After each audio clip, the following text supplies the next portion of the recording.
and welcome to my channel. Today I'll be using this collection from Hunkydory. It's called Surprise Wheel. The mechanism is basically the same as a reveal wheel. That's another name that you might know it by. And I got this as a bundle. So there's this die set which will cut you your basic mechanism. And then there are 3 stamp sets that have stamps and images, and then an additional stamp set that has sentiments that will fit into the 2 different shaped apertures that you can choose to attach to your surprise wheel mechanism. Now, I have generally preferred to just create reveal wheels using my own shaped dies because it's easy enough. You don't really need anything too specialized. But the reason why I chose to get the set is because I really, really love this stamp set that has the arcade, the old style arcade unit, and I have somebody in mind that I want to make this card for. And actually, I'm a gamer myself and I know a lot of gamers, and so I feel like this is definitely a stamp set that is unique and nothing that I have in my stash, and so I decided to go ahead and just get the full bundle. The other reason why I got it is because I kind of like this sort of arch shape for the aperture, which is something that I also don't really have. So you saw me cut out this will end up being the front panel to my card, and the card base die will cut out 2 edges, the thumb notch, and then when you place the aperture window, in this set there are 2. There's this arch one and there's a circle one. And the other 2 edges you can trim to whatever size card you want. So there's some flexibility there in terms of the card size you ultimately want to create. And then the second die that I used is the circular one that has the small scalloped edge, and that will cut out the actual wheel mechanism. So I did already stamp out the arcade machine here, but I realized that I initially thought that I would have this as a separate panel that I would overlay on top of the piece that I already die cut. But as it turns out, I'm not gonna do that because I would have to actually cut out the thumb notch to make it line up as well. So instead, I'm going to actually just stamp right onto this panel itself. And so I'll do my best to kind of line this up so that I can get the opening to center itself within the aperture window. And the stamps are really high quality, but I wanted to make sure, especially since this is a larger stamp with a lot of fine line detail, that I use a stamp positioning tool so that I can really get the lines as dark as I like to see them. And there are tools on the market that will do essentially the same as what I'm using here to apply pressure to my window. This is just an air hockey puck. I forget where I saw this, but I was watching another YouTube channel, and I really apologize that I can't give credit to whoever came up with this suggestion, but it was suggested in the comments of that video that you use these really pretty inexpensive air hockey pucks that you can just get off of Amazon. And so I tried it and it works. It just helps to get even wide pressure. And so I like to use it especially on larger stamps like this. So now that I have this stamped out, I'm going to start to stamp the sentiments onto the wheel.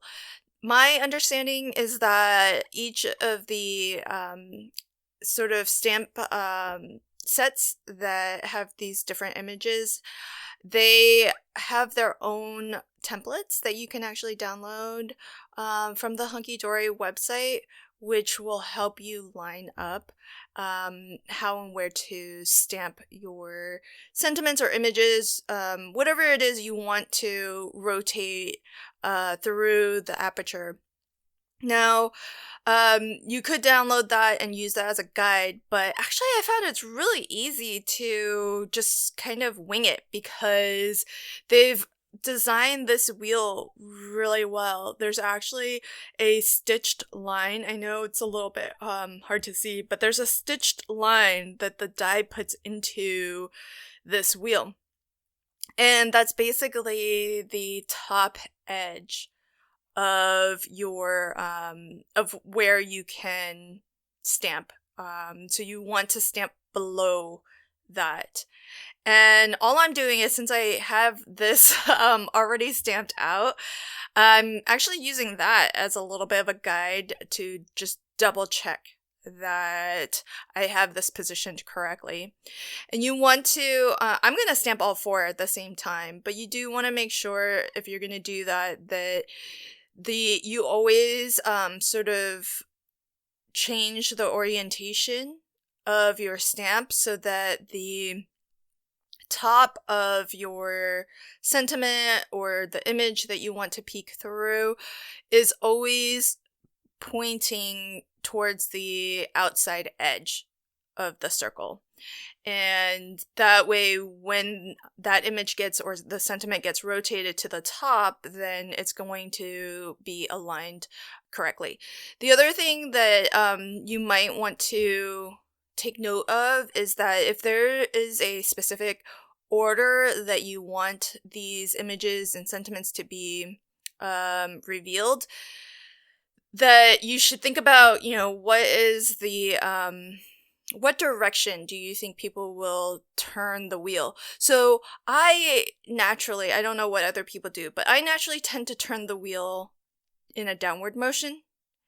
And I didn't really think about it because when I stamped this out, I stamped it so that with the intention that you read the sentiments in a clockwise fashion.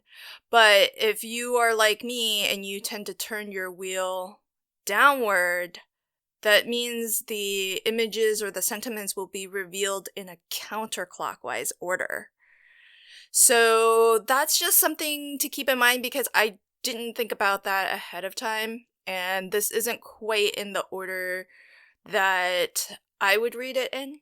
But it really just depends on which direction you are going to suggest to people, because there is an arrow or a turn sentiment stamp that you can add to the outer rim of your wheel here to let people know that this is an interactive mechanism, and so you it's a hint to them to know that there's something that they need to do. And so if I had used the arrow that actually came in this stamp set, then this would have been fine. That would have required that the recipient of this card actually turns the wheel in an upward motion instead of a downward motion. But for whatever reason, I just didn't think about it, and I just went with what I felt was more natural and comfortable for me. And so that's why I pulled out this different arrow stamp from a different stamp set. And so I'm a little bummed by that, but not enough to want to redo this card. But I just wanted to pass that along as a kind of a FYI, so that if you're making a similar card and you do want the sentiments or the images that appear through the aperture to be read in a specific order, that it may be something to bear in mind in terms of what direction you're going to suggest people turn the wheel. I am going to deviate a little bit from the instructions that do come with this die set in terms of how to attach this wheel to my card base.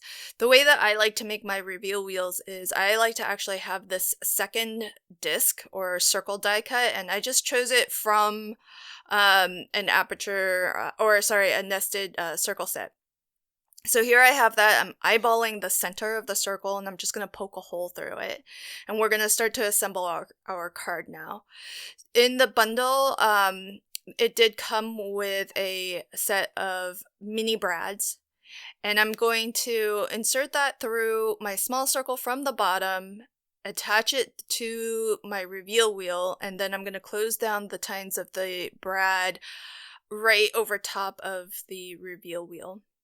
This sheet that you see here, this is low profile foam sheets. It's only 1 millimeter thick. And I love using this because it is not super dimensional. So my regular foam is 2 to 3 millimeters thick. But having this more low profile foam is great for instances like these where I don't really need a lot of dimension. I just want to make sure that there's some clearance and some space between the reveal wheel and the piece of cardstock that's going to be on the opposite side of it. That way there isn't as much friction. And also, on the underside where you see here the top of the brad, there's a little bit of dimension with the head of the brad there. And this 1 millimeter high foam is perfectly, more or less perfectly matches the height of the head of the brad. So when this gets adhered down, I'm not going to have, if it gets crushed or whatever, that brad's not going to make a dent on the card base. And so I'm being careful to only put foam on that small circular disc. So I want to make sure that that's the only thing that's going to get stuck down, because the wheel at the top, that where we stamped all of our sentiments and the image, that needs to be able to move freely. And then the other thing that I like to do is I like to have the thumb notch cut clear through to the other side as well. So I'm just going to line up that same die that we used to cut the top layer, and then die cut that from the front of my card base. When you're die cutting through the front of your card base, always double check that you've opened up your card so that you don't accidentally die cut through the back of your card too. And this way the thumb notch is nice and free and clear from the front and from the back, so that just makes it a little bit easier to get to the wheel and actually rotate it around. And so I'm just making sure to line this up as just a double check to get the positioning right. Once I have that positioned where I want, I'm just gonna put down some low tack tape. I just use painter's tape, and I'm gonna tack down the wheel. That way I know that everything is positioned exactly where I want it. And I didn't mention it, but this card is actually a US A2 size card, so it fits just perfectly. The blue line is where the wheel is, and the red circle is that smaller disc. All of my foam, the foam adhesive that I applied, is within that red circle there. So as you can see, you don't want any adhesive to go onto your wheel. You just want the adhesive on the that additional circle disc that I die cut. And so this whole piece here will then get attached to the card front. And the reason why I prefer to attach my wheel this way is so that you don't see the brad. It's hidden, even when you open the card. And I think if you create this the way that is suggested, which I have to be honest, I didn't actually read through the instructions that come with this die set, but I believe they have you poking a hole through your card base and attaching the wheel directly to your card base. So I just prefer to do it do it this way.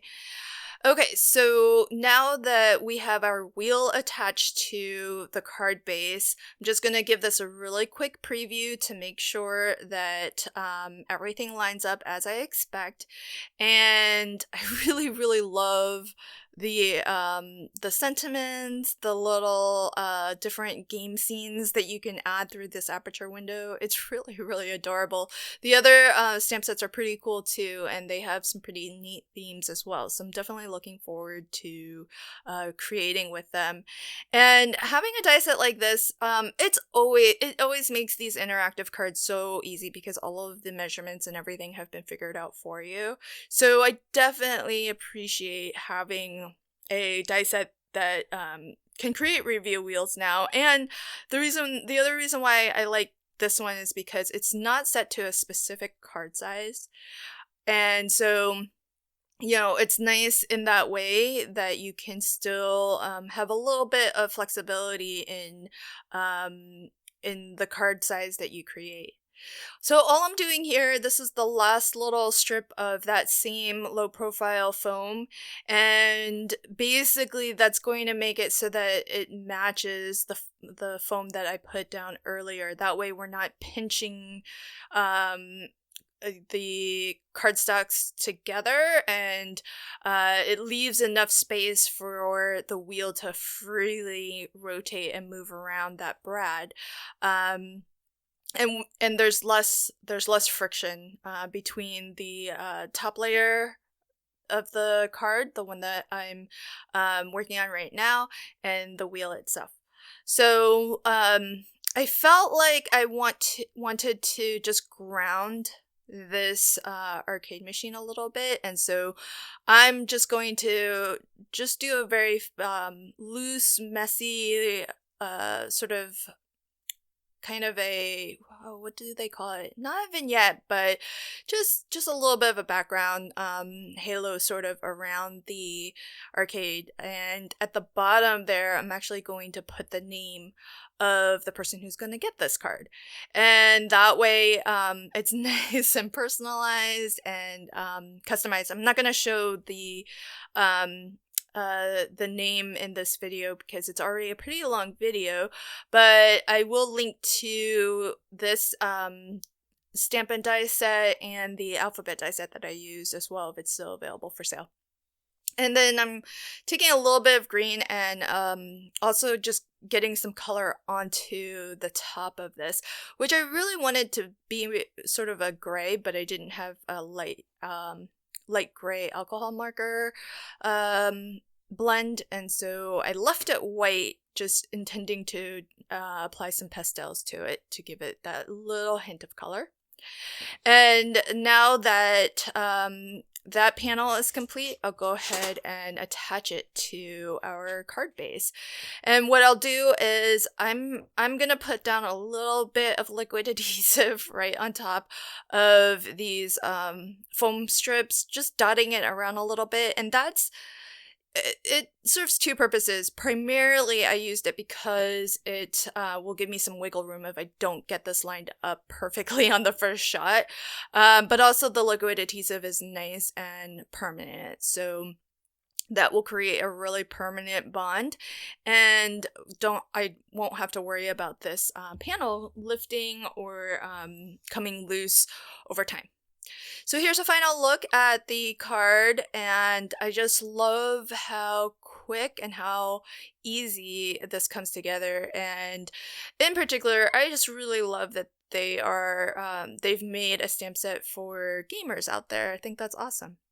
If you like this card, consider liking, commenting, and sharing. And if you want to catch new videos as I post them, consider subscribing to my channel and ringing the notification bell.